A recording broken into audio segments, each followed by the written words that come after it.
गुरु जी की फतेह। गुरु दर ते हाजिर गुरु सवारे खालसा जी,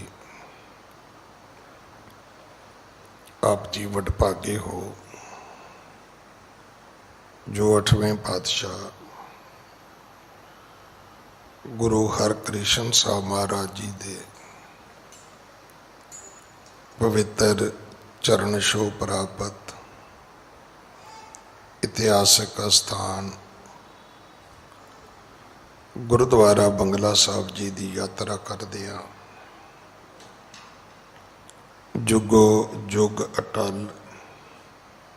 छतर चवर तखत दे मालक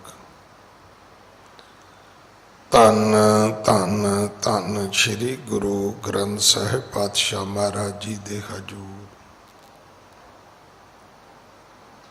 अपना जन्म सफला कर रहे हो। सतगुरु सारियां दी यात्रा सफल करन। हुण समा है गुरु दरबार दे निजम अनुसार गुरु इतिहास दी चल रही लड़ीवार कथा दा अपनियां मन बिरतियां एकाग्र करो।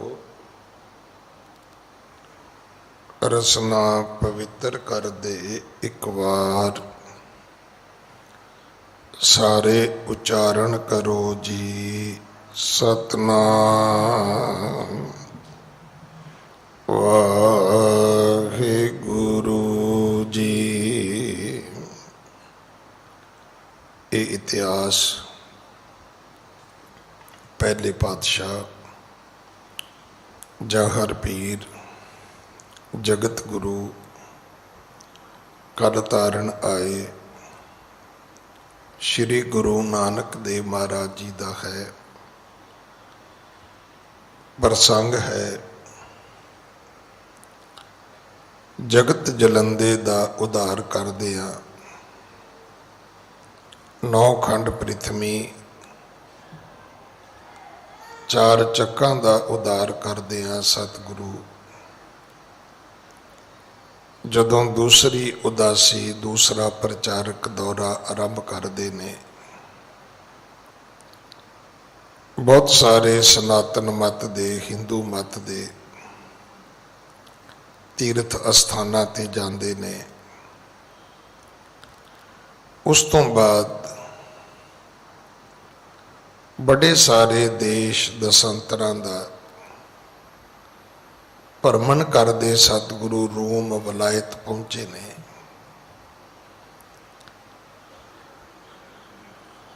उस तो अगे सतगुरु जिस देश गए ने वो इस्लामक देश है। उत्थों का राजा बहुत जुलमी राजा सी, मतस्बी राजा सी। कोई भी गैर मुसलमान आउंदा सी ते उसदा वध कर दिंदा सी।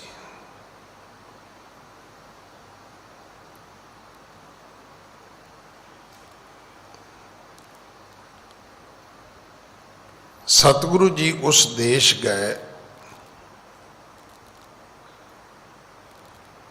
सतगुरु जी दे गल विच जिहड़ा चोला है खिलका है उहदे उत्ते 5 भाषा लिखियां होईयां सी। 5 तरह की लैंग्वेज है।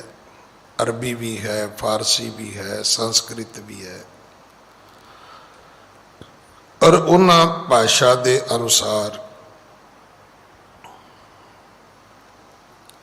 कुछ श्लोक भी लिखे हुए ने। जिवें आपां गुरु ग्रंथ साहब के शब्द कहने आ, गीता के श्लोक कहने आ, कुरान शरीफ दीयां आयतां कहने आ। हुण जिवें जिवें तुसीं नाम लई जाओगे उवें उवें धर्म और शब्द जिहड़े ने वो चेंज होंदे जाणगे। ये सतगुरु जी का एक तरीका सी। अपनी गल नूं रखण दा, कहण दा, ਜਾਂ दूसरिਆਂ ਨੂੰ ਆਪਣੇ ਵੱਲ ਆਕਰਸ਼ਿਤ ਕਰਨ ਦਾ।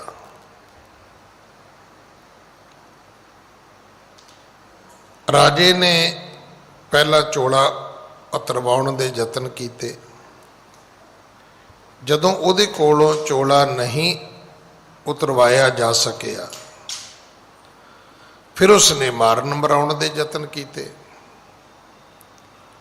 ਜਦੋਂ ਮਾਰਨ ਮਰਾਉਣ ਦੇ ਯਤਨ ਵੀ ਫੇਲ ਹੋ ਗਏ, अजमत देख बचन को सुन कै कंप्यो पातशाह भै मन कै बहुत अवज्ञा कीनी मोही सर्ब वलायत गर्क ना होही। देखो बंदे दी जिहड़ी हालत है ना, ये शेर भी है पर ये गिदड़ भी है। ये सारा कुछ की है, एक मन की मानसिकता है। ਤੁਸੀਂ ਵੇਖਿਆ ਹੋਏਗਾ, ਅਫਸਰ ਭੇਸ ਵਟਾ ਕੇ ਆ ਗਿਆ ਤੇ ਸਿਪਾਹੀ ਨੇ ਦਬਕੇ ਮਾਰ ਛੱਡੇ। ਸਿਪਾਹੀ ਨੇ ਉਸ ਨੂੰ ਦਬਕੇ ਮਾਰ ਛੱਡੇ ਤੇ ਜਦੋਂ ਉਸ ਅਫਸਰ ਨੇ ਆਪਣਾ ਆਈ ਕਾਰਡ ਵਿਖਾਤਾ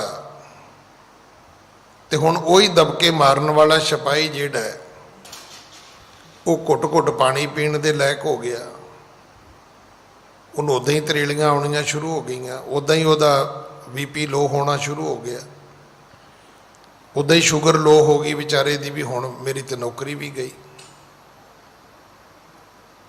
ਇਹ ਕਈ ਵਾਰੀ ਇਹ ਗੱਲਾਂ ਕੁਝ ਛਿਨਾਂ ਵਿੱਚ ਹੀ ਵਾਪਰ ਜਾਂਦੀਆਂ ਨੇ। ਉਹੀ ਬੰਦਾ ਜਿਹੜਾ ਕ੍ਰੋਧਿਤ ਹੁੰਦਾ ਹੈ, ਜਿਹਦਾ BP ਹਾਈ ਹੋਇਆ ਹੁੰਦਾ ਹੈ, ਉਹ ਫਿਰ ਡਾਊਨ ਹੁੰਦਿਆਂ ਬਹੁਤਾ ਟਾਈਮ ਨਹੀਂ ਲੱਗਦਾ। ਹੁਣ ਇਹ ਹੀ ਬਾਦਸ਼ਾਹ ਜਿਹੜਾ ਜ਼ੁਲਮੀ ਸੀ, ਗੁਰੂ ਦੇ ਚਰਨਾਂ ਤੇ ਢਹਿ ਪਿਆ। ਕਵੀ ਜੀ ਨੇ ਇੱਥੇ ਲਿਖਿਆ, ਮੇਚਕ ਰੰਗ ਮਹਾਂ ਜਿਸ ਕੇਰੋ ਭੈ ਕਰਕੇ ਮਨ ਦੀਨ ਕਨੇਰੋ। ਕਾਲੇ ਰੰਗ ਦਾ ਰਾਜਾ ਸੀ, ਪਰ ਇੰਨਾ ਭੈ ਭੀਤ ਹੋਇਆ, ਇੰਨਾ ਡਰ ਗਿਆ ਕਿ ਆਏ ਚਰਨ ਪੰਕਜ ਲਪਟਾਇਓ, ਹਾਥ ਬੰਧ ਕੇ ਬਚਨ ਅਲਾਏ। ਆਉਂਦਾ ਹੀ ਗੁਰੂ ਦੇ ਚਰਨਾਂ ਤੇ ਢਹਿ ਪਿਆ, ਦੋ ਹੱਥ ਜੋੜ ਕੇ ਬੇਨਤੀਆਂ ਕਰਦਾ ਹੈ। ਹਾਂਜੀ। ਮੈਂ ਬਹੁਤੀ ਕੀਨੀ ਤਕਸੀਰੰ, ਬਖਸ਼ੋ ਅਬ ਤੁਮ ਗੁਣੀ ਗਹੀਰੰ। ਤਕਸੀਰ ਖਤਾ ਕਹਿਣ ਲੱਗਾ, ਜੀ ਮੇਰੇ ਤੋਂ ਬੜੀ ਭੁੱਲ ਹੋ ਗਈ, ਮੇਰੇ ਤੋਂ ਬੜੀ ਵੱਡੀ ਗਲਤੀ ਹੋ ਗਈ, ਹੁਣ ਮੇਰੀ ਤੁਸੀਂ ਗਲਤੀ ਮਾਫ ਕਰ ਦਿਓ। ਵੇਖੋ, ਇੱਕ ਗੱਲ ਸਿੱਖ ਧਰਮ ਚੋਂ ਸਮਝ ਲਓ ਕਿ ਜਿਹੜੀ ਮਿਸਟੇਕ ਹੈ, ਗਲਤੀ ਹੈ, ਇਹ ਮਾਫ ਹੋ ਸਕਦੀ ਹੈ, ਧੋਤੀ ਨਹੀਂ ਜਾ ਸਕਦੀ। ਦੂਜੇ ਧਰਮਾਂ ਦਾ ਤੇ ਸਿੱਖ ਧਰਮ ਦਾ ਇੱਕ ਫਰਕ ਹੈ। ਅਮੂਮਨ ਲੋਕ ਪਾਪ ਕਰਕੇ ਧੋਣ ਤੁਰ ਪੈਂਦੇ ਨੇ। ਪਾਪ ਕਰੇ ਪੰਚਾਂ ਕੇ ਬਸਰੇ, ਤੀਰਥ ਨਹਾਏ ਕਹੇ ਸਭ ਉਤਰੇ। ਜਿਵੇਂ ਕ੍ਰਿਮੀਨਲ ਆਦਮੀ ਹੈ, ਉਹ ਕ੍ਰਾਈਮ ਕਿੱਥੇ ਕਰਦਾ ਹੈ? ਗਲੀਆਂ ਬਾਜ਼ਾਰਾਂ ਵਿੱਚ ਕਰਦਾ ਹੈ, ਤੇ ਮੁੜ ਕੇ ਤੀਰਥ ਸਥਾਨਾਂ ਤੇ ਇਸ਼ਨਾਨ ਕਰਨ ਤੁਰ ਪੈਂਦਾ ਹੈ ਕਿ ਉੱਥੇ ਜਾ ਕੇ ਮੈਂ ਤੀਰਥ ਇਸ਼ਨਾਨ ਕਰਾਂਗਾ, ਮੇਰੇ ਪਾਪ ਧੋਤੇ ਜਾਣਗੇ। ਨਹੀਂ, ਪਾਪਾਂ ਨੂੰ ਧੋ ਸਕਣਾ ਇਹਦੀ ਕੋਈ ਥਿਊਰੀ, ਇਹਦਾ ਕੋਈ ਮੈਥਡ ਨਹੀਂ ਹੈ। ਅਜੇ ਕੋਈ ਲਿਕੁਇਡ ਬਣਿਆ ਹੀ ਨਹੀਂ ਕਿ ਜਿਹੜਾ ਤੁਹਾਡੇ ਪਾਪ ਧੋ ਸਕੇ। ਹੁਣ ਤੁਸੀਂ ਕਹੋਗੇ, ਜੀ ਕਿੱਥੇ ਲਿਖਿਆ ਹੈ? ਭਾਈ ਇਹ ਜਪਜੀ ਸਾਹਿਬ 'ਚ ਲਿਖਿਆ ਹੋਇਆ। ਹੁਣ ਜੇ ਤੁਸੀਂ ਉੱਦਾਂ ਹੀ ਕੰਪਿਊਟਰ ਤੇ ਪਾਠ ਕਰਨੇ ਨੇ ਜਪਜੀ ਸਾਹਿਬ ਦੇ, ਜੀ ਮੈਂ ਤੇ 5 ਕਰਦਾ, ਜੀ ਮੈਂ 11 ਕਰਦਾ, ਜੀ ਮੈਂ 31 ਕਰਦਾ, ਜੀ ਤੂੰ 32 ਵੀ ਕਰ, ਤਾਂ ਕੀ ਫਰਕ ਪਵੇਗਾ? ਗੱਲ ਤੇ ਸਿਰਫ ਇੰਨੀ ਹੈ ਕਿ ਕੀ ਕਿਨਕਾ ਏਕ ਜਿਸ ਜੀ ਬਸਾਵੇ, ਤਾਂ ਕਿ ਮਹਿਮਾ ਗਣੀ ਨਾ ਆਵੇ। ਹੁਣ ਇਹ ਪੂਰੀ ਪੌੜੀ ਹੈ, ਭਰੀਏ ਹੱਥ ਪੈਰ ਤਨ ਦੇ, ਪਾਣੀ ਧੋਤੇ ਉਤਰ ਸਕੇ। ਧੋਣ ਦਾ ਪਹਿਲਾ ਤਰੀਕਾ ਹੈ ਪਾਣੀ, ਪਰ ਪਾਣੀ ਨਾਲ ਕਿਹੜੀ ਕਿਹੜੀ ਚੀਜ਼ ਧੋਤੀ ਜਾ ਸਕਦੀ ਹੈ? ਅਗਰ ਤੁਹਾਡੇ ਹੱਥਾਂ ਨੂੰ ਪੈਰਾਂ ਨੂੰ ਮਿੱਟੀ ਲੱਗੀ ਹੋਵੇ ਤੁਸੀਂ ਵੇਖਿਆ ਪਹਿਲੇ ਸਮੇਂ 'ਚ ਲੋਕ ਮਿੱਟੀ ਨਾਲ ਹੀ ਹੱਥ ਮਾਂਜਦੇ ਹੁੰਦੇ ਸੀ। ਇੱਥੋਂ ਤੱਕ ਸਰੀਰ ਦੀ ਕਿਰਿਆ ਵੀ ਕਰਨੀ ਤਾਂ ਵੀ ਹੱਥ ਮਿੱਟੀ ਨਾਲ ਮਾਂਜਣੇ। ਜਿਹੜੇ ਭਾਂਡੇ ਵਿੱਚ ਕਿਰਿਆ ਵਾਸਤੇ ਪਾਣੀ ਲੈ ਕੇ ਜਾਣਾ, ਉਹ ਭਾਂਡਾ ਵੀ ਮਿੱਟੀ ਨਾਲ ਹੀ ਮਾਂਜ ਲੈਣਾ ਤੇ ਮੁੜ ਕੇ ਉਹਨੂੰ ਪਾਣੀ ਨਾਲ ਧੋ ਲੈਣਾ। ਆ ਸਾਬਣ ਤੇ ਹੁਣ ਆਏ ਨੇ, ਹੁਣ ਲਿਕੁਇਡ ਸੋਪ ਆ ਗਏ, ਹੁਣ ਉਦੋਂ ਅੱਗੇ ਅੱਗੇ ਬਹੁਤ ਕੁਝ ਆ ਗਿਆ। ਸਤਿਗੁਰੂ ਜੀ ਕਹਿੰਦੇ ਨੇ ਪਹਿਲਾ ਧੋਣ ਦਾ ਤਰੀਕਾ ਪਾਣੀ ਹੈ, ਪਰ ਪਾਣੀ ਨਾਲ ਤੁਸੀਂ ਹੱਥ ਪੈਰ ਧੋ ਸਕਦੇ ਹੋ, ਉਹ ਵੀ ਜੇ ਤੁਹਾਡੇ ਹੱਥਾਂ ਨੂੰ ਖੇ ਲੱਗੀ ਹੋਵੇ ਤਾਂ। ਖੇ ਦਾ ਅਰਥ ਹੈ ਮਿੱਟੀ। ਦੂਜੀ ਪੰਕਤੀ ਹੈ ਕਿ ਮੂਤ ਪਲੀਤੀ ਕੱਪੜ ਹੋਏ, ਅਗਰ ਤੁਹਾਡੇ ਕੱਪੜਿਆਂ ਨੂੰ ਮਲ ਮੂਤਰ ਵਿਸ਼ਟਾ ਲੱਗੀ ਹੈ ਤੇ ਪਾਣੀ ਨਹੀਂ ਧੋ ਸਕੇਗਾ। ਉੱਥੇ ਪਾਣੀ ਦੇ ਨਾਲ ਤੁਹਾਨੂੰ ਸਾਬਣ ਦੀ ਵੀ ਲੋੜ ਹੈ। ਦੇ ਸਾਬੂਨ ਲਈਏ ਉਹ ਧੋਏ। ਹੁਣ ਮੈਂ ਹੁਣੇ ਬੇਨਤੀ ਕੀਤੀ ਵੀ ਪਹਿਲਾਂ ਸਾਬਣ ਇਹ ਸਰਫ ਹੁੰਦੇ ਹੀ ਨਹੀਂ ਸੀ। ਜਿਹੜੀਆਂ ਵਾਸ਼ਿੰਗ ਮਸ਼ੀਨਾਂ ਦੇ ਵਿੱਚ ਤੁਸੀਂ ਉਹ ਪਾਊਡਰ ਪਾਉਂਦੇ ਹੋ, ਕੋਈ ਲਿਕੁਇਡ ਪਾਉਂਦੇ ਹੋ, ਇਹ ਪਹਿਲਾਂ ਹੁੰਦਾ ਹੀ ਨਹੀਂ ਸੀਗਾ।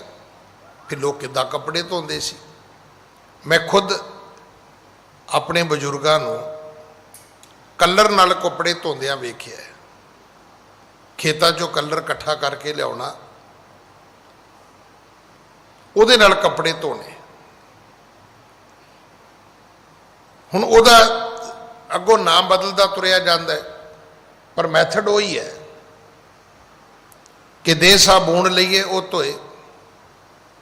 ਹੁਣ ਤੀਸਰਾ ਤਰੀਕਾ ਹੈ ਕਿ ਭਰੀਏ ਮਤ ਪਾਪਾਂ ਕੈ ਸੰਗ, ਉਹ ਧੋਪੇ ਨਾਵੇਂ ਕੇ ਰੰਗ। ਅਗਰ ਤੁਹਾਡੀ ਮਤ ਪਾਪਾਂ ਨਾਲ ਭਰ ਗਈ ਹੈ ਤੇ ਉਹ ਨਾ ਸਾਬਣ ਨਾਲ ਧੋਤੀ ਜਾ ਸਕਦੀ ਹੈ, ਨਾ ਪਾਣੀ ਨਾਲ ਧੋਤੀ ਜਾ ਸਕਦੀ ਹੈ। ਪਾਪਾਂ ਵਾਲੀ ਮੱਤ ਜਿਹੜੀ ਹੈ ਉਹ ਤਾਂ ਨਾਮ ਨਾਲ ਹੀ ਧੋਤੀ ਜਾ ਸਕਦੀ। ਤੇ ਨਾਮ ਕੀ ਹੈ? ਨਾਮ ਰੱਬ ਦੀ ਸਿਫਤ ਸਲਾਹ ਹੈ। ਤੇ ਰੱਬ ਦੀ ਸਿਫਤ ਸਲਾਹ ਕੀ ਹੈ? ਕਿ ਰੱਬ ਨੂੰ ਵੱਡਾ ਕਹਿਣਾ ਹੈ, ਆਪਣੇ ਆਪ ਨੂੰ ਛੋਟਾ ਕਹਿਣਾ ਹੈ। ਹੁਣ ਇਹਦਾ ਤਰੀਕਾ ਕੀ ਹੈ? ਇਹਦਾ ਤਰੀਕਾ ਹੈ ਕਿ ਆਵੋ ਭੈਣੇ ਗਲ ਮਿਲੇ ਅੰਕ ਸਹੇਲੜੀਆਂ। ਅਸੀਂ ਜਿੰਨੇ ਗੁਰਦੁਆਰੇ ਇਸਤਰੀਆਂ ਪੁਰਖ ਆਉਂਦੇ ਆ, ਇਹ ਸਾਡੀ ਆਪਣੀ ਵੰਡ ਹੈ। ਇਹ ਮੇਲ ਹੈ ਜੀ, ਇਹ ਫੀਮੇਲ ਹੈ ਜੀ, ਇਹ ਇਸਤਰੀ ਹੈ ਜੀ, ਇਹ ਪੁਰਖ ਹੈ ਜੀ।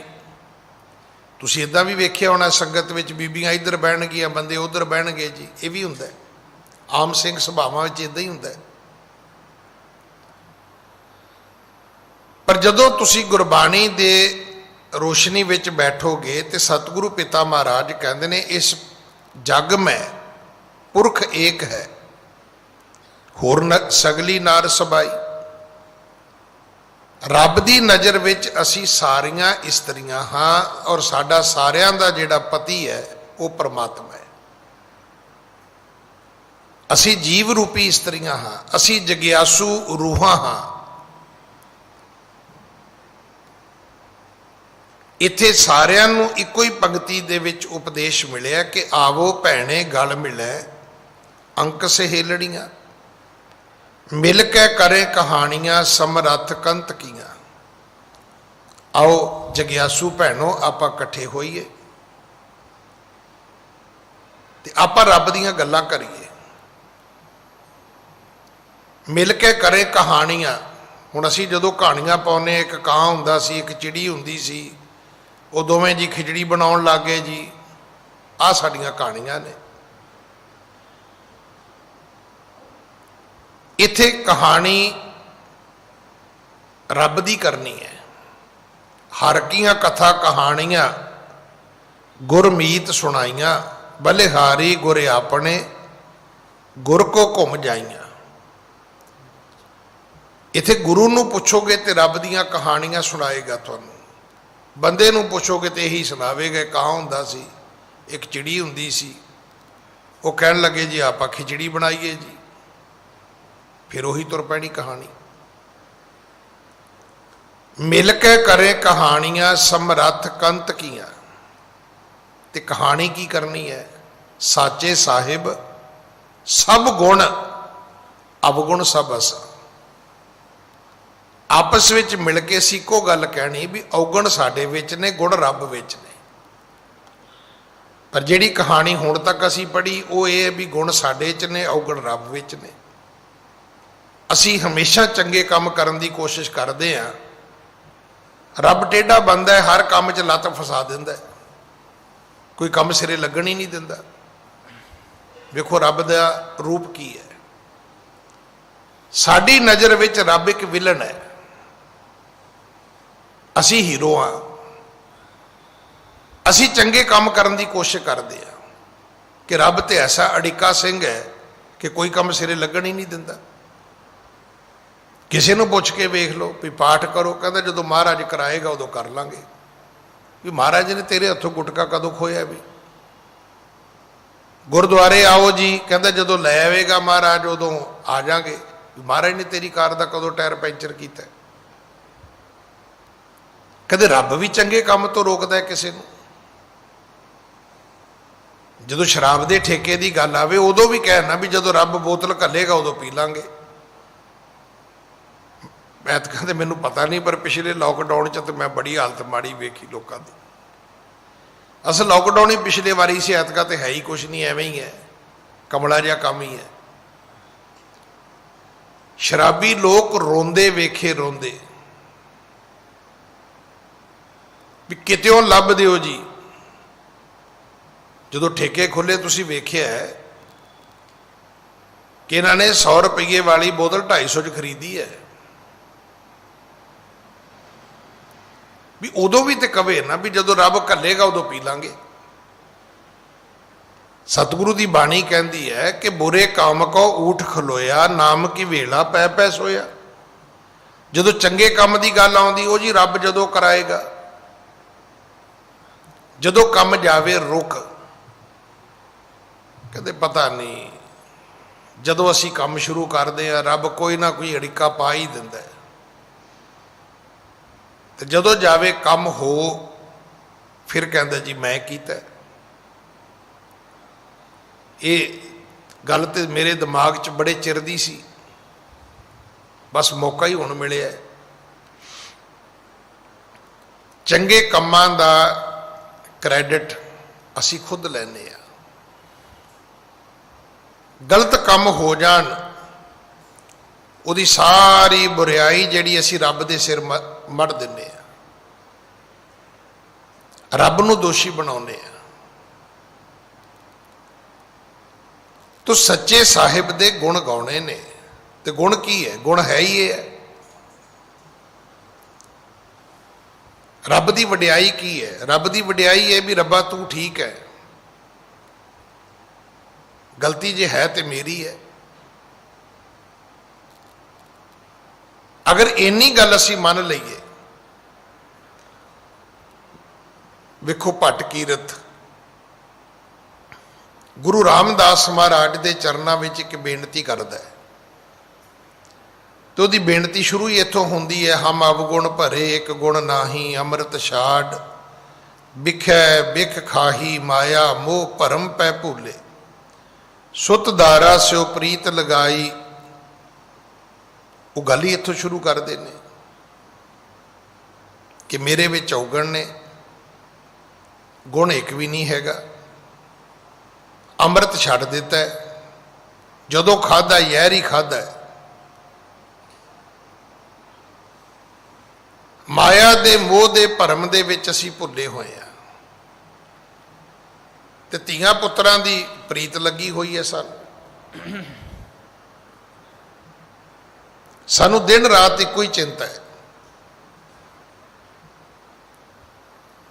इस झूठी प्रीत दे विच असीं गुआचे होए आ। हुण इन्नियां गल्लां मन्नोगे तो अगली गल शुरू होंदी है, नहीं तो हुंदी नहीं शुरू। जिहड़ी अगली गल है ना कि एक उत्तम पंथ सुनियो गुर संगत तिहें मिलंत जम त्रास मटाई, ਇੱਕ ਅਰਦਾਸ ਭਾਟ ਕੀਰਤ ਕੀ ਗੁਰੂ ਰਾਮਦਾਸ ਰਾਖੋ ਸ਼ਰਨਾਈ। ਅਗਲੀ ਗੱਲ ਬਣਦੀ ਨਹੀਂ। ਦੇਖੋ, ਇੱਕ ਮੈਂ ਚੰਗਾ ਭਲਾ ਬੰਦਾ, ਮੈਂ ਕਿਸੇ ਦੇ ਘਰ ਜਾਵਾਂ, ਜੀ ਮੈਨੂੰ ਪੈਸੇ ਦਿਓ, ਤਾਂ ਅਗਲਾ ਕਹੇਗਾ ਨਹੀਂ ਵੀ ਤੇਰੇ ਬੱਚੇ ਬਾਹਰ ਰਹਿੰਦੇ ਨੇ, ਤੈਨੂੰ ਕੀ ਲੋੜ ਹੈ। ਜਿੰਨਾ ਚਿਰ ਤੁਸੀਂ ਉਹਦੀ ਤਸੱਲੀ ਨਹੀਂ ਕਰਾਓਗੇ, ਤੁਹਾਨੂੰ 10 ਰੁਪਏ ਨਹੀਂ ਦੇਗਾ ਉਹ।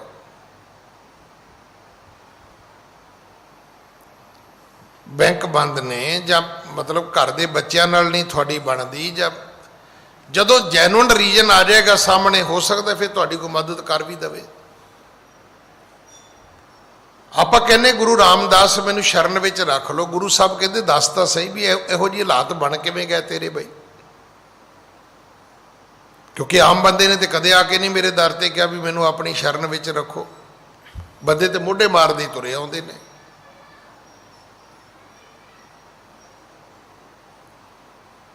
ਇਹ ਜਿਹੜਾ ਰਾਜ ਮਾਲ ਮਨ ਸ਼ੋਰ ਹੈ ਨਾ,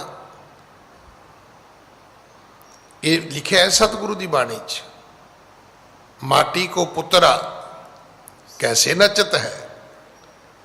ਤੁਸੀਂ ਬੰਦੇ ਨੂੰ ਆਉਂਦਿਆਂ ਤੇ ਵੇਖੋ ਕਿਤੇ, ਇਹ ਦੇਖੈ ਸੁਣੈ ਬੋਲੇ ਦੌੜਿਓ ਫਿਰਤ ਹੈ, ਜਬ ਕਿਛ ਪਾਵੇ ਤਬ ਗਰਭ ਕਰਤ ਹੈ। ਇਹ ਤੇ ਹੰਕਾਰ ਹੀ ਬੜਾ ਕਰਦਾ, ਢੋਲ ਵਜਾਉਂਦਾ ਹੁੰਦਾ। ਫਿਰ ਕਹਿਣਾ ਹੀ ਪਵੇਗਾ ਨਾ ਵੀ ਮਹਾਰਾਜ ਸ਼ਰਨ ਵਿੱਚ ਕਿਉਂ ਰਹਿਣਾ ਹੈ। ਤੂੰ ਤੇ ਕਹਿਣਾ ਜੀ ਮੇਰੀ ਕਾਰ ਬੜੀ ਮਹਿੰਗੀ ਹੈ, ਮੇਰੀ ਕੋਠੀ ਬੜੀ ਪੌਸ਼ ਏਰੀਏ 'ਚ ਹੈ, ਮੇਰੇ ਘਰ ਤੇ ਨੌਕਰ ਚਾਕਰ ਬੜੇ ਨੇ, ਕੁੱਕ ਬੜੇ ਵਧੀਆ ਰੱਖੇ ਨੇ, ਮੈਂ ਖਾਣਾ ਬੜਾ ਵਧੀਆ ਬਣਾਉਂਦੇ ਨੇ। ਜਿਹਦੇ ਕੋਲ ਇੰਨੀਆਂ ਚੀਜ਼ਾਂ ਹੋਣ, ਜਾਂ ਤੇ ਵੇਖੋ ਫਿਰ ਉਹ ਦੂਜੀ ਗੱਲ ਹੀ ਹੈ ਵੀ ਉਹ ਮੇਰੇ ਵਰਗਾ ਗਿਆ ਕਾਲਜ ਤੇ ਅੱਗੋਂ ਨਾਲ ਦੇ ਜਿਹੜੇ ਕੁਲੀਗ ਸੀ ਉਹਨਾਂ ਪੁੱਛ ਲਿਆ ਵੀ ਕੀ ਗੱਲ ਬਈ ਤੁਰਿਆ ਉਹਨਾਂ ਅੱਜ। ਕਹਿੰਦਾ ਕੀ ਦੱਸਾਂ, ਪਹਿਲਾਂ ਮਨ ਬਣਾਇਆ ਵੀ ਕਾਰ ਤੇ ਚੱਲਦੇ ਆ,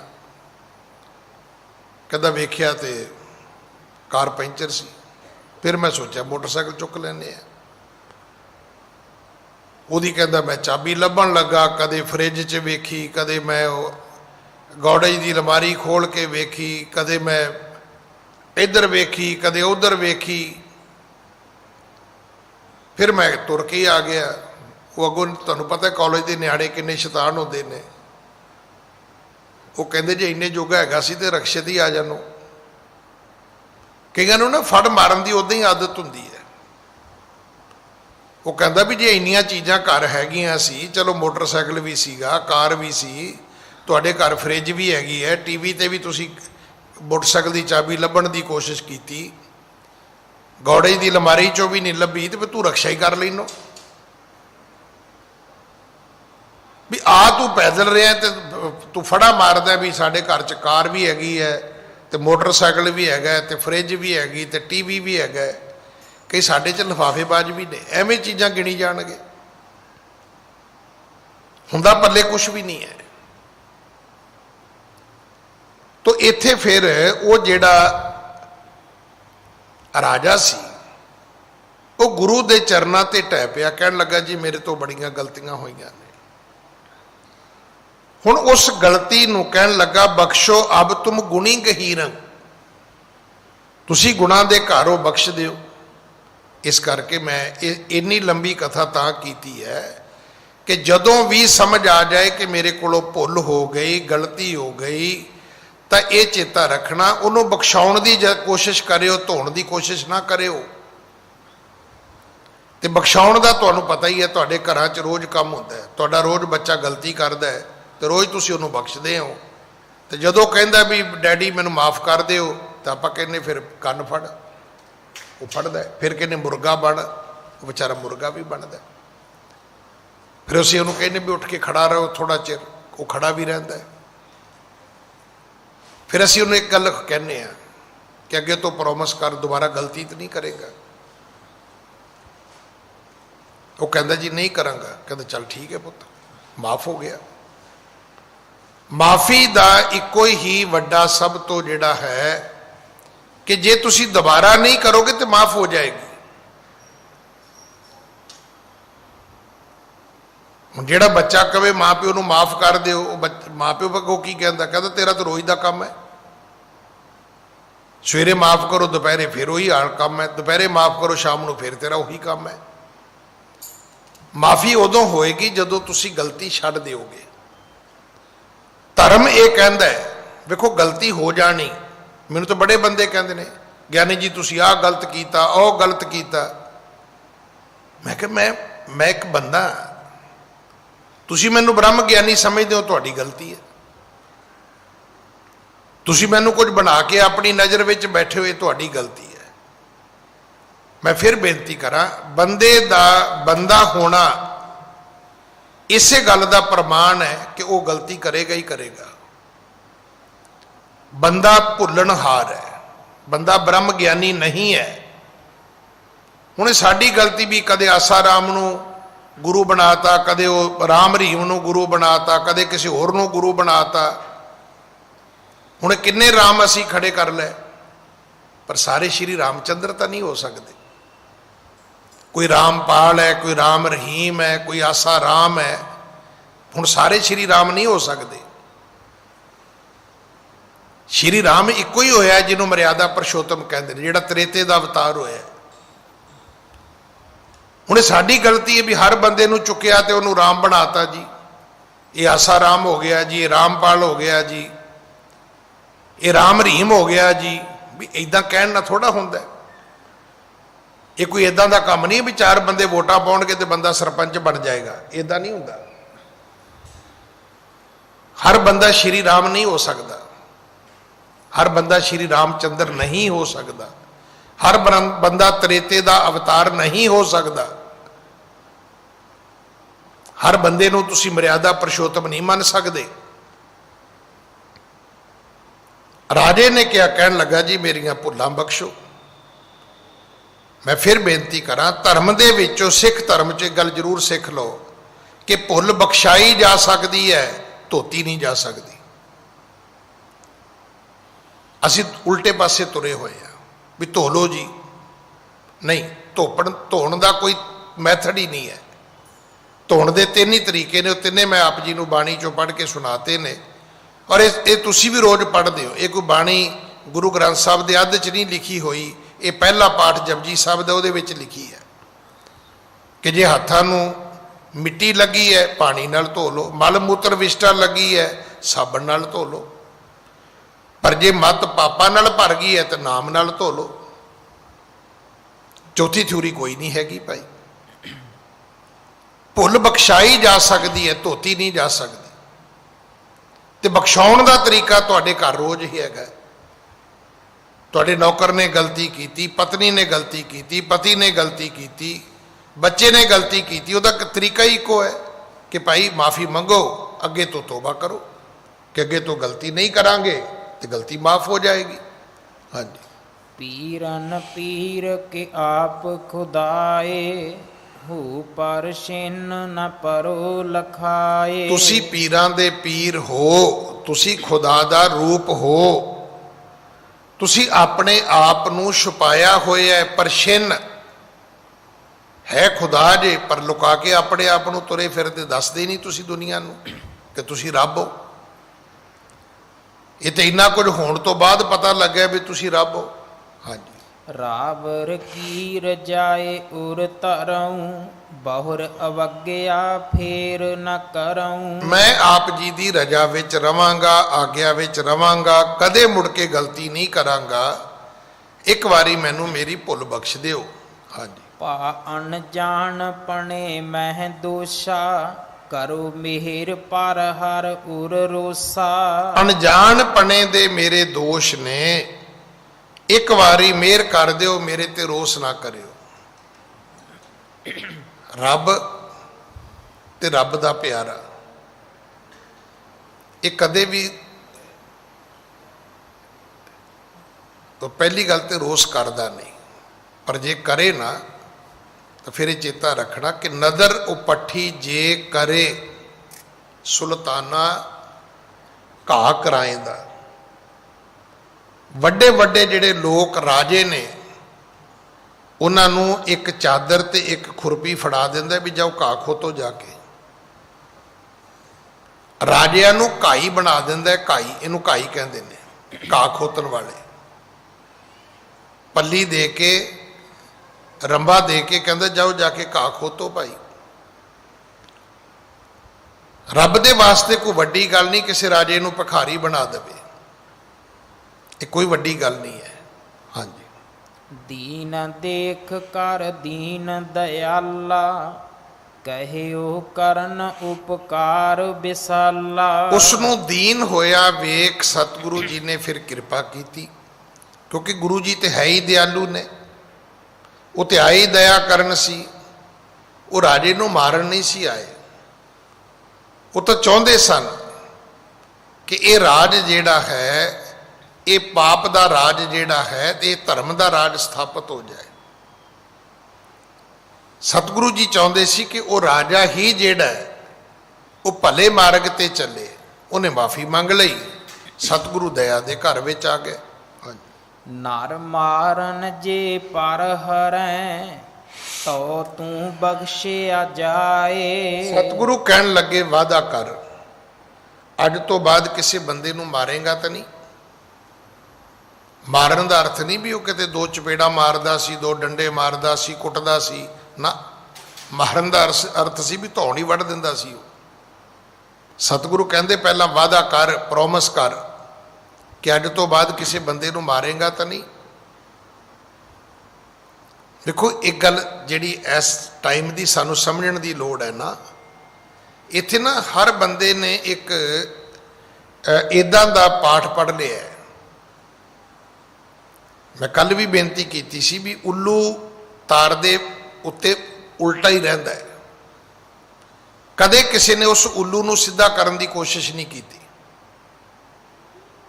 ਕਿ ਭਾਈ ਉੱਲੂ ਤਾਰ ਦੇ ਨਾਲ ਲਟਕਿਆ, ਦਿਨ ਚੜ੍ਹਦਾ ਹੈ, ਉੱਲੂ ਜਿੱਥੇ ਜਿੱਥੇ ਦਿਨ ਚੜ੍ਹਦਾ ਹੈ ਉੱਥੇ ਤਾਰਾਂ ਨਾਲ ਲਟਕ ਜਾਂਦੇ ਨੇ, ਦਰਖਤਾਂ ਨਾਲ ਲਟਕ ਜਾਂਦੇ ਨੇ, ਸਾਰਾ ਦਿਨ ਲਟਕੇ ਰਹਿੰਦੇ ਨੇ।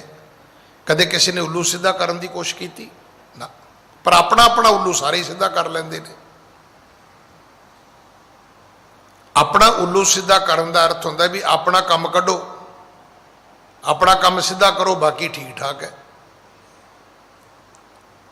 ਅਸੀਂ ਉਸ ਥਿਊਰੀ ਤੇ ਤੁਰਦੇ ਹਾਂ ਵੀ ਆਪਣਾ ਉੱਲੂ ਸਿੱਧਾ ਕਰੋ, ਉਹ ਜਿਹੜਾ ਉੱਲੂ ਤਾਰ ਤੇ ਲਮਕਿਆ ਰਹਿਣ ਦਿਓ ਸਾਰਾ ਦਿਨ। ਕਦੇ ਕਿਸੇ ਨੇ ਉਸ ਉੱਲੂ ਨੂੰ ਸਿੱਧਾ ਕਰਨ ਦੀ ਕੋਸ਼ਿਸ਼ ਨਹੀਂ ਕੀਤੀ। ਸੱਚੇ ਬਾਦਸ਼ਾਹ ਕਹਿਣ ਲੱਗੇ ਵੀ ਪਹਿਲਾਂ ਵਾਅਦਾ ਕਰ ਕਿ ਤੂੰ ਮੁੜ ਕੇ ਕਿਸੇ ਨੂੰ ਮਾਰੇਗਾ ਤਾਂ ਨਹੀਂ।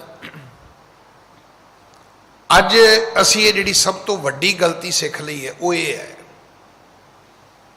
ਕਿ ਚਲੋ ਸੌਰੀ ਕਹੋ ਤੇ ਗਾਲ ਲੰਘੋ, ਮੁੜ ਕੇ ਜੋ ਮਰਜ਼ੀ ਕਰੋ। ਪਰ ਜਦੋਂ ਅੱਜ ਤੋਂ 400-500 ਸਾਲ ਪਿੱਛੇ ਜਾਓਗੇ ਨਾ, ਤੇ ਤੁਸੀਂ ਵੇਖੋਗੇ ਕਿ ਲੋਕਾਂ ਦੇ ਵਾਅਦੇ ਕਿੰਨੇ ਪੱਕੇ ਹੁੰਦੇ ਸੀ। ਕਦੇ ਲੋਕ ਵਾਅਦਾ ਖਿਲਾਫੀ ਨਹੀਂ ਸੀ ਕਰਦੇ ਹੁੰਦੇ, ਬੇਵਫਾਈ ਨਹੀਂ ਸੀ ਕਰਦੇ ਹੁੰਦੇ। ਕਦੇ ਲੋਕ ਬੇਜ਼ਬਾਨੇ ਨਹੀਂ ਸੀ ਹੁੰਦੇ। ਲੋਕ ਆਪਣੇ ਕੀਤੇ ਜਿਹੜੇ ਕੌਲ ਸੀ, ਇਕਰਾਰ ਸੀ, ਕਦੇ ਉਹਨਾਂ ਤੋਂ ਮੁਨਕਰ ਨਹੀਂ ਸੀ ਹੁੰਦੇ। ਔਰ ਜਿਵੇਂ ਜਿਵੇਂ ਬੰਦਾ ਬੇਈਮਾਨ ਹੋਇਆ ਉਵੇਂ ਉਵੇਂ ਤੁਸੀਂ ਵੇਖਿਆ ਵੀ ਉਹਦੇ ਅੱਗੇ ਰਸਤੇ ਨਿਕਲਣੇ ਸ਼ੁਰੂ ਹੋ ਗਏ। ਕਦੇ ਵਕਤ ਸੀ ਸਿਰਫ ਅੰਗੂਠਾ ਲਾ ਕੇ ਕੰਮ ਚੱਲ ਜਾਂਦਾ ਸੀ। ਹੁਣ ਤੁਸੀਂ ਵੇਖ ਲਓ, ਭਾਵੇਂ ਥੋੜਾ ਜਿਹਾ ਲੋਨ ਲੈਣ ਚਲੇ ਜਾਓ ਤੁਸੀਂ, ਤੁਹਾਡੇ ਆਂਢੀਆਂ ਗੁਆਂਢੀਆਂ ਨੂੰ ਸਭ ਨੂੰ ਪਤਾ ਲੱਗ ਜਾਂਦਾ ਵੀ ਇਹਨੇ ਕਰਜ਼ਾ ਚੁੱਕ ਲਿਆ। ਕਿਉਂਕਿ ਜਿੰਨਾ ਚਿਰ ਤੁਸੀਂ ਵਿਟਨੈਸ ਨਹੀਂ ਪਾਓਗੇ ਉਹਨਾਂ ਚਿਰ ਗੱਲ ਹੀ ਨਹੀਂ ਬਣਦੀ। ਕਿਉਂਕਿ ਬੰਦਾ ਖੁਦ ਬੇਈਮਾਨ ਹੋ ਗਿਆ।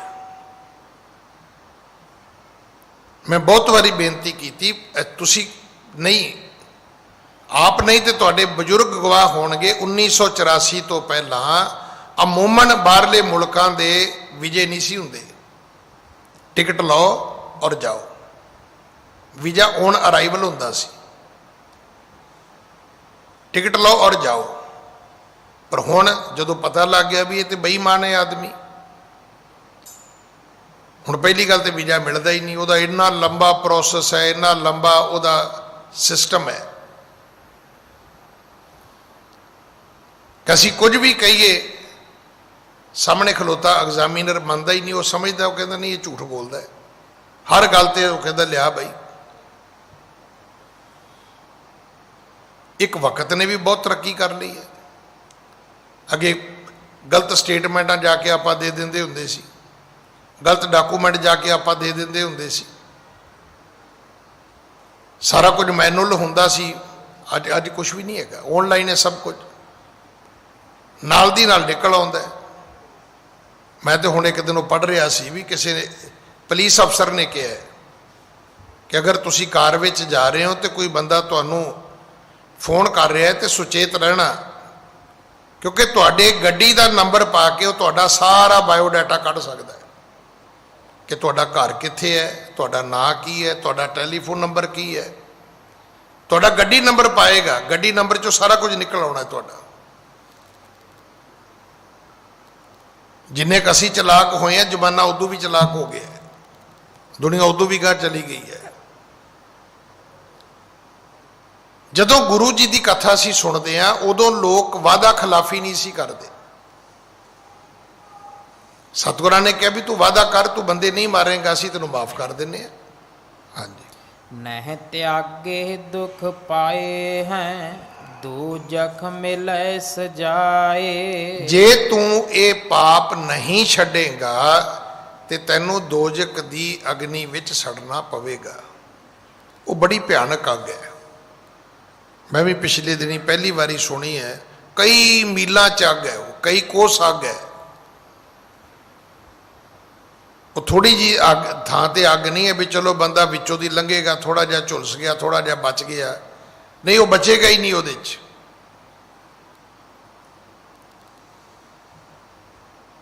ਔਰ ਸ਼ਾਇਦ ਤੁਸੀਂ ਵੇਖਿਆ ਹੋਏਗਾ ਕਿ ਅਮੂਮਨ ਸਾਡੇ ਸਰੀਰ ਦੇ ਉੱਪਰ ਕਿਸੇ ਤਰ੍ਹਾਂ ਦੀ ਕੋਈ ਇੰਜਰੀ ਆ ਜਾਏ, ਕੱਟ ਲੱਗ ਜਾਣ। ਆ ਹੁਣ ਪੰਜਾਬ ਦੇ ਵਿੱਚ ਤੇ ਰੋਜ਼ ਦਾ ਹੀ ਕੰਮ ਹੋ ਗਿਆ, ਕਿਸੇ ਨਾ ਕਿਸੇ ਦਾ ਰੋਜ਼ ਹੀ ਗੁੱਟ ਵੱਢਿਆ ਹੁੰਦਾ, ਹਾਥੀ ਵੱਢ ਦਿੰਦੇ ਨੇ ਲੜ ਲੁੜ ਕੇ, ਉਹ ਡਾਕਟਰ ਹੱਥ ਜੋੜ ਦਿੰਦੇ ਨੇ।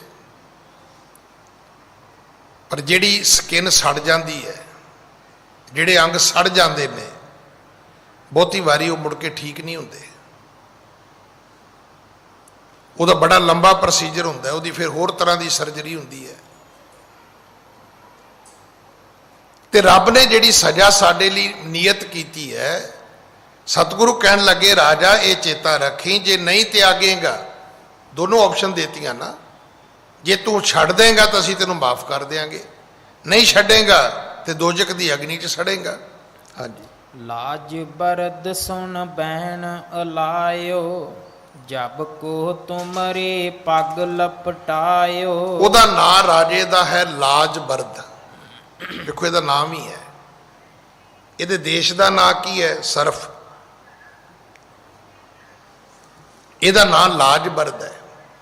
ਇਹ ਜਿਹੜਾ ਲਾਜ ਬਰਦ ਰਾਜਾ ਸੀ, ਉਹਨੇ ਜਬ ਕੋ ਤੁਮਰੇ ਪੱਗ ਲਪਟਾਇਓ, ਉਹ ਅੱਗੋਂ ਹੱਥ ਜੋੜ ਕੇ ਕਹਿਣ ਲੱਗਾ ਮਹਾਰਾਜ ਬੰਦੇ ਮਾਰਨੇ ਆ, ਜਦੋਂ ਦੇ ਮੈਂ ਤੁਹਾਡੇ ਚਰਨ ਫੜੇ ਨੇ, ਮੇਰੀ ਹਾਲਤ ਤਾਂ ਸੁਣੋ। ਹਾਂਜੀ।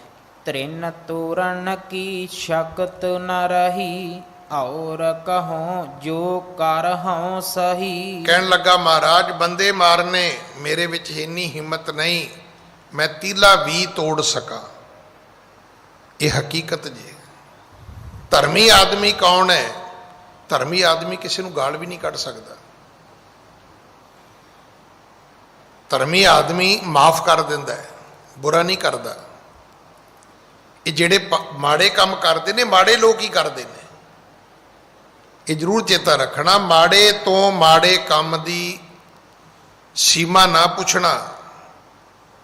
ਤੁਸੀਂ ਇਹ ਵੀ ਕਹੋ ਜੀ ਇਹ ਬੰਦਾ ਮਾੜਾ ਹੈ, ਫਿਰ ਸੋਚੋ ਜੀ ਇੰਨਾ ਕੀ ਕਰਦਾ ਹੈ। ਮੈਂ ਕਹਿੰਦਾ ਇਸ ਤੋਂ ਵੱਡੀ ਭੋਲੀ ਕੋਈ ਨਹੀਂ ਹੈ। ਜਿਹੜਾ ਮਾੜਾ ਹੈ ਉਹ ਕੁਝ ਵੀ ਕਰ ਸਕਦਾ ਹੈ। ਉਹ ਤੁਹਾਨੂੰ ਲੁੱਟ ਵੀ ਸਕਦਾ ਹੈ, ਤੁਹਾਨੂੰ ਮਾਰ ਵੀ ਸਕਦਾ ਹੈ, ਮਾਰ ਕੇ ਟੋਟੇ ਵੀ ਕਰ ਸਕਦਾ ਹੈ, ਤੁਹਾਨੂੰ ਖੁਰਦ ਬੁਰਦ ਵੀ ਕਰ ਸਕਦਾ ਹੈ। ਮਾੜੇ ਦਾ ਕੀ, ਉਹ ਕੁਝ ਵੀ ਕਰ ਸਕਦਾ ਹੈ। ਪਰ ਜਿਹੜਾ ਚੰਗਾ ਹੈ, ਪਹਿਲੀ ਗੱਲ ਉਹ ਮਾੜਾ ਕਰ ਨਹੀਂ ਸਕਦਾ। ਜੇ ਮਾੜਾ ਕਰੇਗਾ ਤਾਂ ਚੰਗਾ ਨਹੀਂ ਰਹੇਗਾ। ਫਿਰ ਉਹਦੀ ਚੰਗਿਆਈ ਦੀ ਕੋਈ ਸੀਮਾ ਨਹੀਂ ਹੈ। ਮਤ ਸੋਚਣਾ ਕਿ ਚੰਗਾ ਆਦਮੀ ਸਿਰਫ ਤੁਹਾਨੂੰ ਰੋਟੀ ਦੇਵੇਗਾ, ਨਹੀਂ, ਰੋਟੀ ਦੇਵੇਗਾ, ਕੱਪੜਾ ਵੀ ਦੇ ਸਕਦਾ ਹੈ, ਤੁਹਾਨੂੰ ਘਰ ਵੀ ਬਣਾ ਕੇ ਦੇ ਸਕਦਾ ਹੈ, ਤੁਹਾਡੀ ਪੜ੍ਹਾਈ ਦੀ ਫੀਸ ਵੀ ਦੇ ਸਕਦਾ ਹੈ। ਚੰਗਾ ਆਦਮੀ ਕੇਵਲ ਇਹ ਨਹੀਂ ਕਿ ਤੁਸੀਂ ਸੜਕ ਤੇ ਡਿੱਗੇ ਤੁਹਾਨੂੰ ਹਸਪੀਟਲ ਪਹੁੰਚਾ ਸਕਦਾ ਹੈ, ਨਹੀਂ, ਉਹ ਤੁਹਾਡਾ ਪੂਰਾ ਟ੍ਰੀਟਮੈਂਟ ਵੀ ਕਰਾ ਸਕਦਾ ਹੈ। ਚੰਗੇ ਬੰਦੇ ਦੀ ਵੀ ਕੋਈ ਸੀਮਾ ਨਹੀਂ ਹੈ, ਮਾੜੇ ਦੀ ਵੀ ਕੋਈ ਸੀਮਾ ਨਹੀਂ ਹੈ। ਮਾੜੇ ਵੀ ਪਰੇ ਤੋਂ ਪਰੇ, ਚੰਗੇ ਵੀ ਪਰੇ ਤੋਂ ਪਰੇ, ਭਲੇ ਤੋਂ ਭਲੇ ਲੋਕ ਪਏ ਨੇ, ਪਰ ਮਾੜੇ ਤੋਂ ਮਾੜੀ ਵੀ ਦੁਨੀਆ ਬਹੁਤ ਹੈ। ਹਾਂਜੀ। ਜੀਤੈ ਹਮਰੀ ਆਇ ਅਸਮਾਨੀ, ਸਤਨਾਮ ਸਿਮਰੋ ਸੁਖਦਾਨੀ। ਸਤਿਗੁਰੂ ਕਹਿੰਦੇ ਜੇ ਸਾਡੀ ਆਗਿਆ ਮੰਨਣੀ ਤੇ ਪਹਿਲਾ ਕੰਮ ਹੈ ਸਤਨਾਮ ਦਾ ਸਿਮਰਨ ਕਰਨਾ। ਵੀ ਬਾਣੀ ਸਾਰਾ ਦਿਨ ਉਹ ਪੜ੍ਹਨੀ ਹੈ, ਦੂਜੀ ਬਾਣੀ ਪੜ੍ਹਨੀ ਨਹੀਂ। ਜਦੋਂ ਮਦਰ ਟਰੇਜ਼ਾ ਨੂੰ ਈਸਾਈਅਤ ਨੇ ਸੰਤ ਦੀ ਡਿਗਰੀ ਦਿੱਤੀ, ਸੇਂਟ ਦੀ, ਉਹਦੇ ਵਿੱਚ ਸਭ ਤੋਂ ਵੱਡੀ ਗੱਲ ਉਹਨਾਂ ਨੇ ਇਹ ਵੇਖੀ ਹੈ ਕਿ ਉਹਦੀ ਲਾਇਬ੍ਰੇਰੀ 'ਚ ਕਿਤਾਬਾਂ ਕਿਹੜੀਆਂ ਨੇ, ਉਹ ਪੜ੍ਹਦੀ ਕੀ ਸੀ। ਇਹ ਗੱਲਾਂ ਤੁਹਾਡੇ ਤੇ ਬਹੁਤ ਅਸਰ ਕਰਦੀਆਂ ਨੇ। ਕੀ ਤੁਸੀਂ ਸਾਰਾ ਦਿਨ ਬਾਣੀ ਪੜ੍ਹਦੇ ਹੋ? ਉਹਦਾ ਅਸਰ ਹੋਰ ਹੋਏਗਾ। ਤੁਸੀਂ ਖਬਰਾਂ ਪੜ੍ਹਦੇ ਹੋ? ਉਹਦਾ ਅਸਰ ਹੋਰ ਹੋਏਗਾ। ਅੱਜ ਬੜੇ ਲੋਕ ਨੇ ਡਿਪਰੈਸ਼ਨ ਵਿੱਚ ਨੇ, ਉਹ ਕਰਦੇ ਕੀ ਨੇ? ਸਾਰਾ ਦਿਨ ਟੀਵੀ ਅੱਗੇ ਬੈਠੇ ਰਹਿੰਦੇ ਨੇ। ਉੱਥੇ ਇੰਨੇ ਮਰ ਗਏ, ਗੰਗਾ 'ਚ ਇੰਨੇ ਰੁੜ ਗਏ, ਉੱਥੇ ਇੰਨੇ ਮਰ ਗਏ।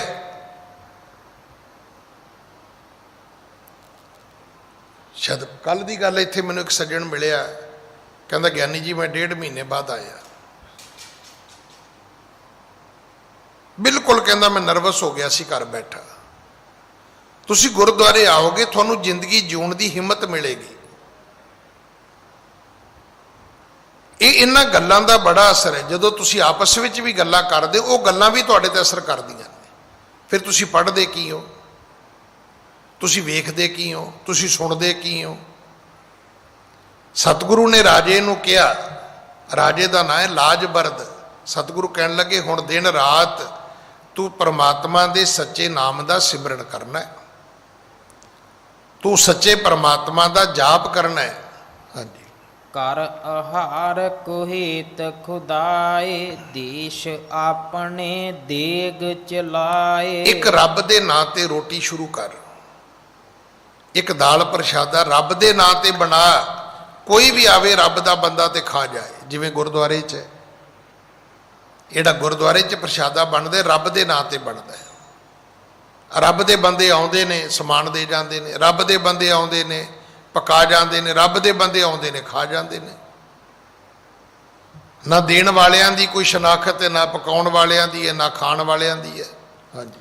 ਭੂਖਾ ਰਹਿਣ ਨ ਕੋ ਪਾਵੇ, ਬਸਤਰ ਸੋ ਦੇਹੋ ਨਗਰ ਜੋ ਆਵੇ। ਸਤਿਗੁਰੂ ਕਹਿਣ ਲੱਗੇ ਰਾਜਾ ਦੋ ਕੰਮ ਕਰ, ਕੋਈ ਭੁੱਖਾ ਨਾ ਰਵੇ, ਤੇ ਜਿਹੜਾ ਤੇਰੇ ਨਗਰ ਆਵੇ ਉਹਨੂੰ ਮੰਜਾ ਬਿਸਤਰਾ ਜ਼ਰੂਰ ਦੇ।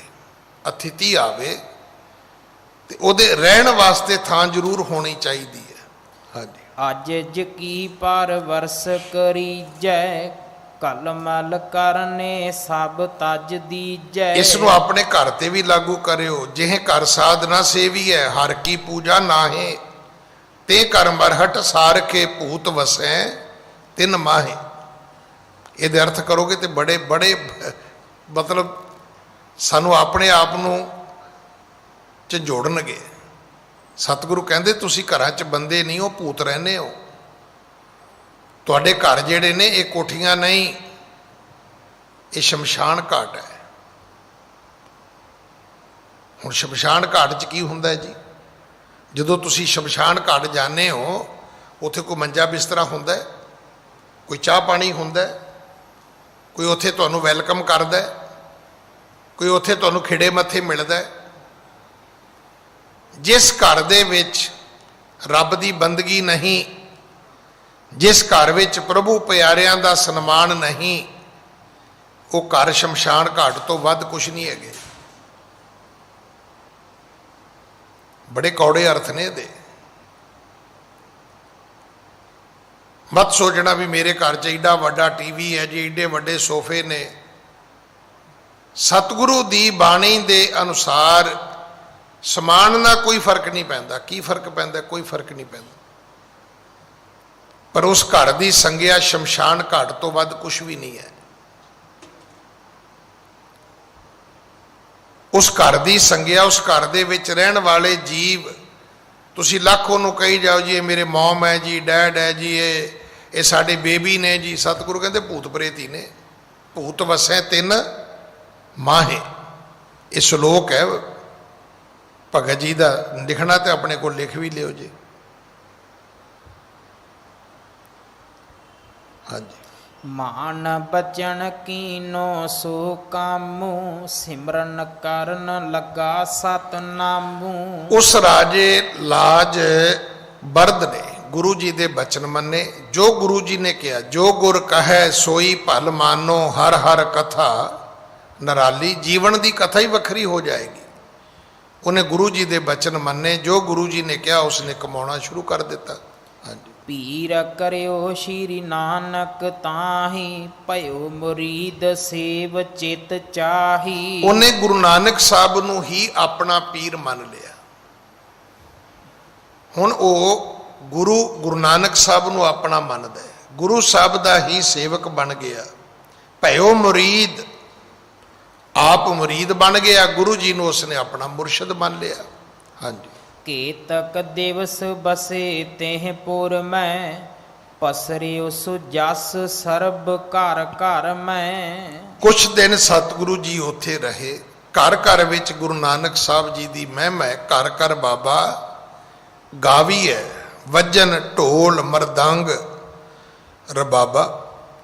ਹੋਵਣ ਲੱਗੀ ਅਥਿਤ ਕੀ ਸੇਵਾ, ਜਪੈ ਨਾਮ ਸ਼੍ਰੀ ਅਲਖ ਅਪੇਵਾ। ਉਹ ਦੇਸ਼ ਜਿੱਥੇ ਅਥਿਤੀ ਆਉਂਦਾ ਸੀ ਮਾਰ ਦਿੱਤਾ ਜਾਂਦਾ ਸੀ, ਹੁਣ ਮਾਰਿਆ ਨਹੀਂ ਜਾਂਦਾ, ਨਵਾਜਿਆ ਜਾਂਦਾ ਹੈ। ਉਸ ਦੇਸ਼ ਵਿੱਚ ਆਏ ਮਹਿਮਾਨ ਦੀ ਸੇਵਾ ਤੇ ਪੂਜਾ ਕੀਤੀ ਜਾਂਦੀ ਹੈ। ਹਾਂਜੀ। ਏਕ ਦਿਵਸ ਬੈਠੇ ਜਗ ਸਾਈ, ਸ਼੍ਰੀ ਅੰਗਦ ਮੈਂ ਗਿਰਾ ਅਲਾਈ। ਅਗਲੀ ਕਥਾ। ਇੱਕ ਦਿਨ ਗੁਰੂ ਅੰਗਦ ਸਾਹਿਬ ਪਿਤਾ ਮਹਾਰਾਜ ਖਡੂਰ ਸਾਹਿਬ ਦੇ ਵਿੱਚ ਬਿਰਾਜੇ ਸਨ। ਭਾਈ ਬਾਲਾ ਕਹਿੰਦੇ ਨੇ ਕਿ ਮੈਂ ਬੇਨਤੀ ਕੀਤੀ, ਅਰਜ਼ ਕੀਤੀ ਸਤਿਗੁਰਾਂ ਨੂੰ। ਹਾਂਜੀ। ਰਾਮਚੰਦ ਸ਼੍ਰੀ ਪ੍ਰਭ ਅਵਤਾਰਾ, ਦੈਤਨ ਕੋ ਕੁਲ ਜਾਹੇ ਸ਼ਿੰਗਾਰਾ। ਆਖਿਆ ਮਹਾਰਾਜ ਮੈਂ ਗਿਰਾ ਅਲਾਈ, ਰਾਮਚੰਦ ਸ਼੍ਰੀ ਪ੍ਰਭ ਅਵਤਾਰਾ, ਦੈਂਤਨ ਕੋ ਕੁਲ ਜਾਹੇ ਸੰਘਾਰਾ। ਮੈਂ ਕਿਹਾ ਮਹਾਰਾਜ ਗੁਰੂ ਨਾਨਕ ਸਾਹਿਬ ਜਿਹੜੇ ਸ਼੍ਰੀ ਰਾਮਚੰਦਰ ਹੋਏ ਉਹ ਤ੍ਰੇਤੇ ਯੁੱਗ ਦੇ ਅਵਤਾਰ ਹੋਏ ਨੇ। ਜਿਹੜੀ ਦੈਂਤਾਂ ਦੀ ਕੁਲ ਸੀ, ਰਾਵਣ ਦੀ ਕੁਲ ਜਿਹੜੀ ਸੀ, ਉਹਦਾ ਉਹਨਾਂ ਨੇ ਸੰਘਾਰ ਕੀਤਾ ਸੀ, ਉਹਦਾ ਉਹਨਾਂ ਨੇ ਵੱਧ ਕੀਤਾ ਸੀ। ਹਾਂਜੀ। ਲੰਕਾ ਹੁਤੀ ਉਦਤ ਕੇ ਮਾਹੀ, ਮਾਰਗ ਜਾਣ ਤਹਾਂ ਕੋ ਨਾਹੀ। ਉਹ ਜਿਹੜੀ ਉਹਦੀ ਲੰਕਾ ਸੀ ਸਮੁੰਦਰ ਦੇ ਵਿੱਚ, ਮਾਰਗ ਜਾਣ ਤਹਾਂ ਕੋ ਨਾਹੀ, ਜਿੱਥੇ ਜਾਣ ਦਾ ਰਸਤਾ ਕੋਈ ਨਹੀਂ ਹੈ। ਕਿਉਂਕਿ ਜਦੋਂ ਲੰਕਾ ਦੇ ਵਿੱਚ ਸ਼੍ਰੀ ਰਾਮਚੰਦਰ ਵੀ ਗਏ ਨੇ, ਉਹਨਾਂ ਦੀ ਜਦੋਂ ਸੈਨਾ ਗਈ ਹੈ ਤੇ ਉਹ ਵੀ ਇੱਕ ਪੁਲ ਬਣਾ ਕੇ ਗਈ ਸੀ। ਜਿਹੜੀ ਹਨੂਮੰਤ ਦੀ ਸੈਨਾ ਸੀ ਉਹਨਾਂ ਨੇ ਪੁਲ ਬਣਾਇਆ ਸੀ। ਹਾਂਜੀ। ਗਿਰਤ ਰਾਏ ਤਹ ਸੇਤ ਬੰਦਾਵਾ, ਸਭ ਕਪ ਕਟਕ ਪਾਰ ਸੋ ਲੰਘਾਵਾ।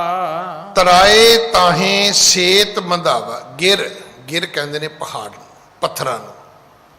ਪੱਥਰ ਤਾਰੇ ਸੀ, ਹਰ ਪੱਥਰ ਦੇ ਉੱਤੇ ਸ਼੍ਰੀ ਰਾਮ ਲਿਖ ਦਿੱਤਾ ਗਿਆ।